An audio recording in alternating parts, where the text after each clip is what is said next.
अस्सलाम वालेकुम वरहमतुल्लाहि वबरकातुहू। अज़ीज़ दोस्तों, उम्मीद करता हूँ आप खैरियत से होंगे। हेल्थ टिप्स में एक और टॉपिक के साथ आपके सामने हाजिर हैं। आज का जो हमारा टॉपिक है वो है हेपेटाइटिस बी और हेपेटाइटिस सी। अगले दिन जो वीडियो बनाई थी मैंने वो हेपेटाइटिस ए और हेपेटाइटिस ई पे बनाई थी, यानी कि पीले यरकान। और जो है वो उसकी जो मेन रीज़न है वो पानी और खुराक है।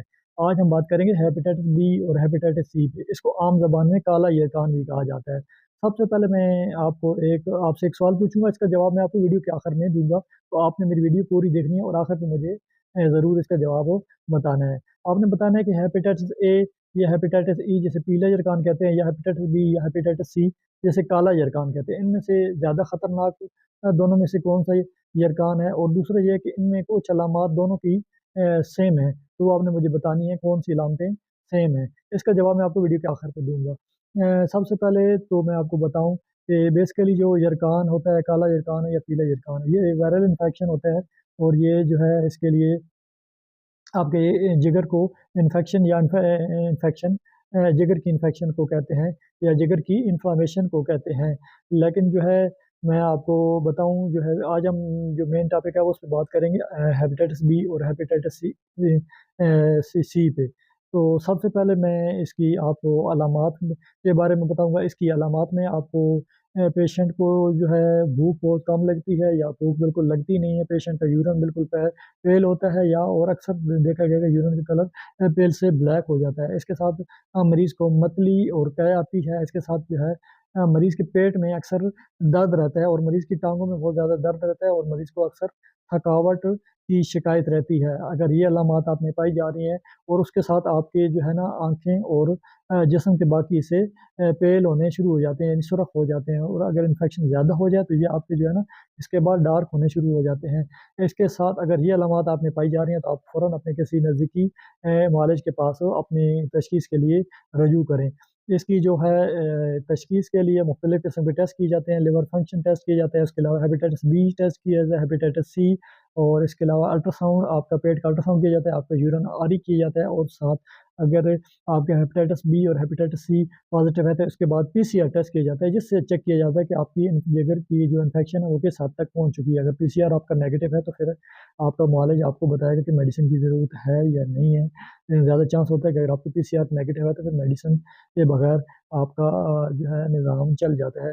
पीसीआर अगर पॉजिटिव है तो फिर उस हिसाब से आपका इलाज चलता है, और इसका इलाज बहुत ज़्यादा लंबा होता है। ये 6 माह से 1 साल तक चल सकता है। इसलिए आपने परेशान नहीं होना, और डॉक्टर की एडवाइस से मेडिसिन बाकायदगी से खानी है। और इसकी जो मेडिसिन है अभी तो गवर्नमेंट हॉस्पिटल से भी बाकायदा मिल रही है। आपने जो इसका जो मुतल्लिका मुआलिज है वो गैस्ट्रोएंटरोलॉजिस्ट होता है। आपने किसी भी मैदे जिगर के स्पेशलिस्ट को जाके अपना मुआयना ज़रूर कराना है। अब बात करेंगे इसकी वजूहात की। इसकी वजूहात में 4-5 वजूहात बहुत ज़्यादा सामने हैं। सबसे पहले तो जो लोग बार्बर से शेव कराते हैं उनको बहुत ज़्यादा चांस होता है कि किसी ऐसे मरीज़ से आपको दूसरे मरीज़ से इन्फेक्शन होने का बहुत ज़्यादा डर होता है। इसके अलावा जो मरीज़ ऑपरेशन या ख़ासकर जो डेंटल की सर्जरी कराते हैं तो इस तरह के कोई इंस्ट्रूमेंट आपने यूज़ किए हैं जिससे ये आपको मज़ीद आगे ट्रांसफ़र हो सकता है। इसके अलावा इंजेक्शन से भी हो सकता है कि किसी पेशेंट की इस तरह की इन्फेक्टेड सिरिंज से भी आपको बहुत ज़्यादा, ख़ासकर ये जो नशेई लोग होते हैं ये इस तरह की इस्तेमालशुदा सिरिंज इस्तेमाल करते हैं, तो उससे भी ये आगे इससे भी ये आगे फैल सकता है। इसके साथ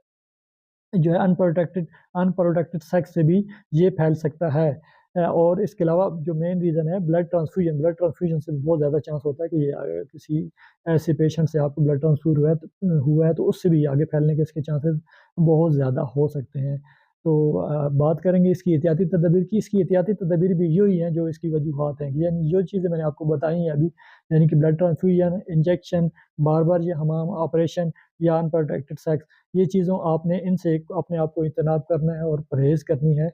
अपने जो मतलब एक ऑपरेशन के लिए अगर जब भी ऑपरेशन कराएँ तो अपने इंस्ट्रूमेंट वगैरह डॉक्टर किसी अच्छे हॉस्पिटल से कराएँ, अपने जो है अच्छे डॉक्टर से कराएँ, और इंस्ट्रूमेंट साफ-सुथरे यूज़ करें। इसी तरह ब्लड ट्रांसफ्यूजन करवाएँ तो वो भी आप अपनी हाइजीन का, और जो भी पेशेंट है जिसको ट्रांसफ्यूजन हो रही है उसका पूरे जो है मेडिकल के जो एसओपीज़ हैं उनके मुताबिक आप कराएँ। इस तरह शेव कराएँ तो बार्बर को बताएँ कि आप इंस्ट्रूमेंट साफ-सुथरे करें, तब आप यूज़ करें। तो ये सारी चीज़ें हैं। इसके साथ अब मैं आपको बताऊँगा कि अभी तो हेपेटाइटिस बी की तो वैक्सीन भी पाकिस्तान में अवेल है। हेपेटाइटिस सी की तो अभी तक दुनिया में कोई ऑथेंटिक वैक्सीन नहीं आई, लेकिन हेपेटाइटिस बी की वैक्सीन पाकिस्तान में अवेल है।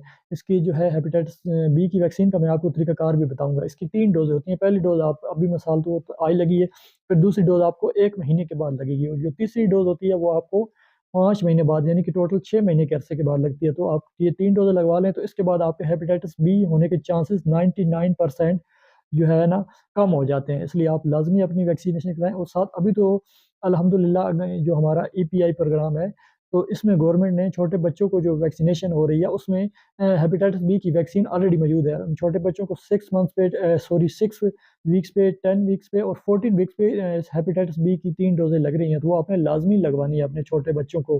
तो उम्मीद करता हूँ आपको मेरी आज की वीडियो अच्छी लगी होगी। अगर अच्छी लगे तो इसे लाइक और शेयर और सब्सक्राइब जरूर करें। तो आखिर में मैं आपको बताऊंगा, जो मैंने आपसे जवाब पूछा था कि हेपेटाइटिस बी और हेपेटाइटिस सी ज़्यादा खतरनाक है या हेपेटाइटिस ए या हेपेटाइटिस ई, तो इसका जवाब ये है कि हेपेटाइटिस बी और हेपेटाइटिस सी ज़्यादा खतरनाक है। ये अल्लाह ना करे इसका टाइम से आप इलाज नहीं करें तो ये बहुत ज़्यादा क्रोनिक हो सकता है, और पेशेंट की जो है ना उसके अलावा पेशेंट को इन्फेक्शन बहुत ज़्यादा बढ़ सकती है, और हत्ता कि उसका जो लिवर है उसको बहुत ज़्यादा नुकसान हो सकता है। और अक्सर हमने पेशेंट को देखा है कि वो पेशेंट जो है ना CLD की तरफ चले जाता है, यानी उसका लिवर डिजीज़ हो जाती है, और अक्सर लोगों का जो जिगर है वो ख़त्म हो जाता है। इसलिए आपने इसका टाइम से इलाज कराना है, और जो परहेज़ आपको बताई है वो आपने करना है। उम्मीद करते हैं आपको मेरी वीडियो अच्छी लगी होगी।